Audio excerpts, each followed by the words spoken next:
Bago pa tayo kidlatan ni Kidlat,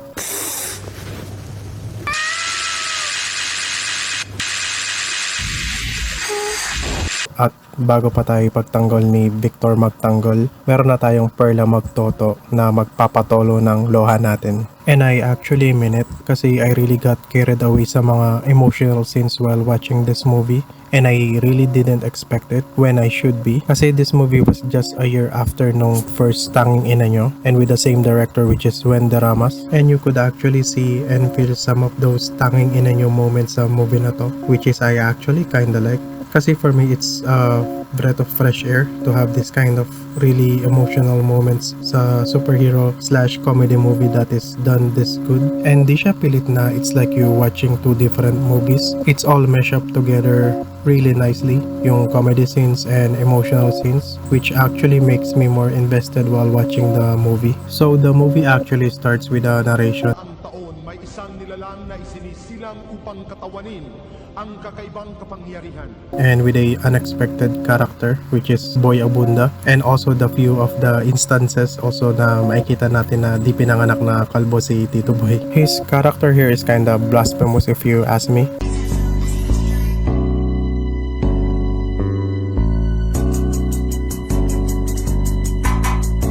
Kasi nagpakilala siya as ama kay Perla dito, and also the one who gave her power, and most of the time he's like floating in the sky. Well, yung ulo niya. Character here is kinda like a voice of reasoning and a guide kay Perla. Bakit kailangan niyang maging si Volta? And his part here is okay. Meron din silang mga comedy scenes or interaction with Perla, which I like, lalo na yung bubong moment nila sa movie of Perla.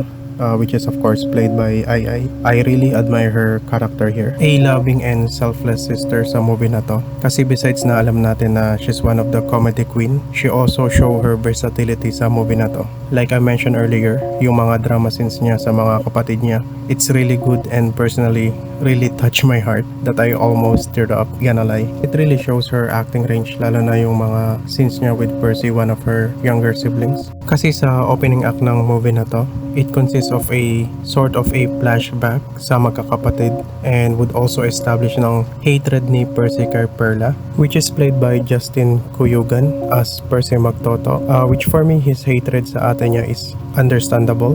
Kasi sa lahat ng pinagdaanan niya during his childhood is due to her ate's power. Pero damn, she's still your sister and she's also just a kid nung time na nangyari yung masasama sa kanila.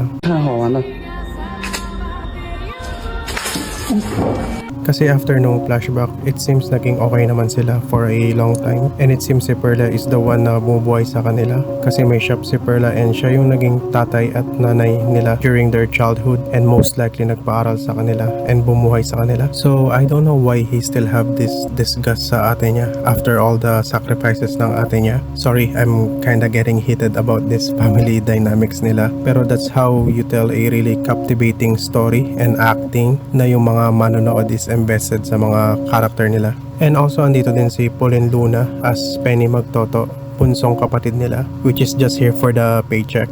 Joke lang. Pero she's just here to move the plot and to add more fuel sa hatred ni Percy kay Perla. Kasi after nung scene na accidentally makuryente siya ni Perla, she won't really have anything to do sa movie besides sa ending. And andito din si Eugene Domingo as Nancy and the late Chocolate as Dindin as friends ni Perla. I like their dynamic in this movie kasi alam mo na pag may scene sila ni Perla, alam mong comedic scene yun, which I like kasi they kinda use these characters sometimes to move the drama scene to a comedic scene, which I think smart move from them kasi yung ibang movies have a really hard time transitioning from dramatic scene to a comedic scene, pero for this film they have these characters to help them transition flawlessly. And also andito din si Dieter Ocampo as Lloyd Ventura, friend, co-worker ni Percy and kinda love interest ni Perla, Volta. Pwede nyo naman po kaming pakiligin, tatay. Oo, isang pampakilig naman na Pakita mo sa amin kung gaano mo kamahal si mama. Oh my God! Yes! Oh, mama! Grabe! Okay! Nakalimutan yung morning show nga pala tayo! He's okay on this film lalo na limited lang yung mga scenes niya here pero impactful kasi he's kind to Perla and he also tried na kausapin or reason with Percy about his attitude to Perla. May scene din siya dito na being saved ni Volta. So all in all, andito siya para magpapogi sa movie and me saying this not in a bad way. Okay, pero to be honest, if that's really his part on this movie, he actually nailed it. Kasi I'm a straight guy pero I'll say it. By the way, are you single? More or less. Are you gay? No.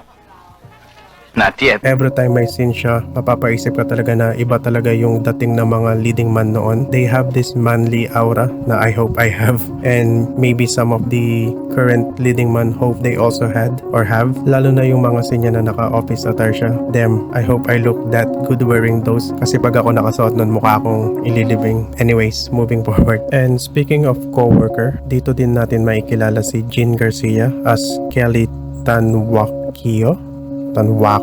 At so hoy, bawal yan. Pwede nga bang si Santa, pwede nga bang matanggal sa trabaho ang empleyadong nag-awol sa kanyang trabaho? Don't know. Sephora, a co-worker ni na Lloyd and Percy and love interest ni Percy. And we know this won't backfire at him at the end, right? Kasi she's also the main villain sa movie na to. But I like na di siya typical love triangle ng bida and the villain of the story. They kinda shifted it sa kapatid ng bida.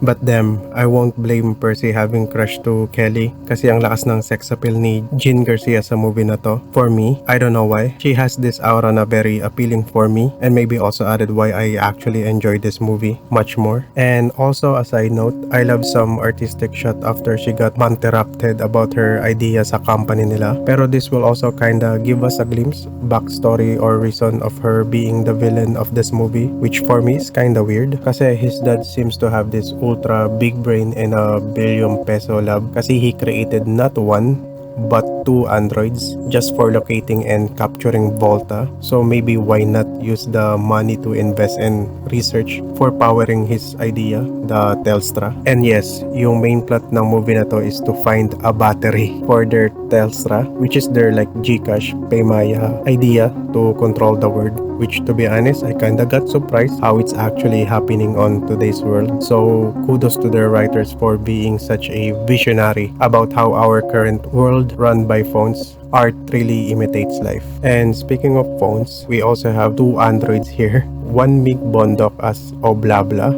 yung android na bumubuga ng bala, and Bobby Andrews as Ovlading. And this character really got me really confused na si Bobby Andrews si Ovlading, and it actually makes me watch the movie like multiple times para mapaniwala ko yung sarili ko na si Bobby Andrews nga talaga si Ovlading, which kudos to them kasi it makes me do like triple take bago ma-realize na si Bobby Andrews talaga yun. We also have Mura as 9 Bolts, one of the sidekick ni Kelly na kinda pinamana ng tatay niya din with the 2 androids. And fun fact, most of Mura's earlier character are portrayed as a girl pero lalaki talaga si Mura. I think they did this kasi originally he was introduced as Mahal twin and that kinda worked, so I think they just kinda stick to it. But yeah, the more you know, I guess. And after being introduced sa main characters of this movie and having the villain main plot established, we will have this, for me, kinda boring second act of the movie kasi it consists of Volta being like superhero, like a superhero compilation which kinda like stitch up scenes of Volta being a superhero, like scenes of saving normal people with mundane problems. Pero it kinda picked up itself kasi meron cameos of ibang artista, like meron ditong scene yung Star Circle Quest which we will see a pre-21 Sandara part which What flag is this? Philippines.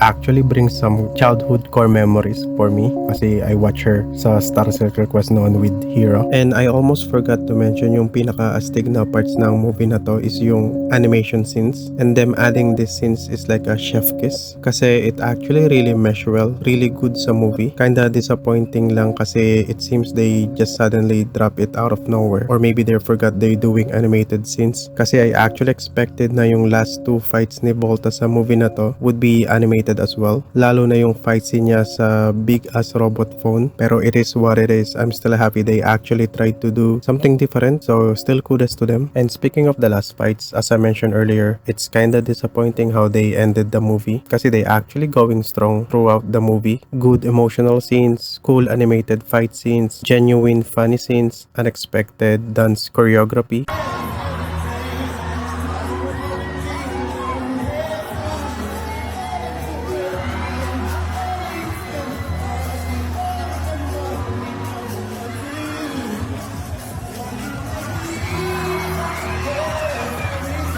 Cool cameos from other artists, and then we have the ending, just a generic superhero ending na she need to choose either keeping the power or saving her kapatid, and you know ano pipiliin niya. All in all, movie is great and highly entertaining and also very nostalgic, and for me that's an added value watching this movie kasi it brings back some childhood core memories for me. You saw me standing alone. Jesus Christ! Without a tree. God! Fire! Without a love of my I'm burning up! And I would highly suggest to watch it if you have like a dead time to kill for like an hour and 30 minutes. This movie would be a great time killer. I'll try to link the full movie dito sa YouTube. Dito ko rin siya napanood sa YouTube. And I think that's all for me. See ya. Bye.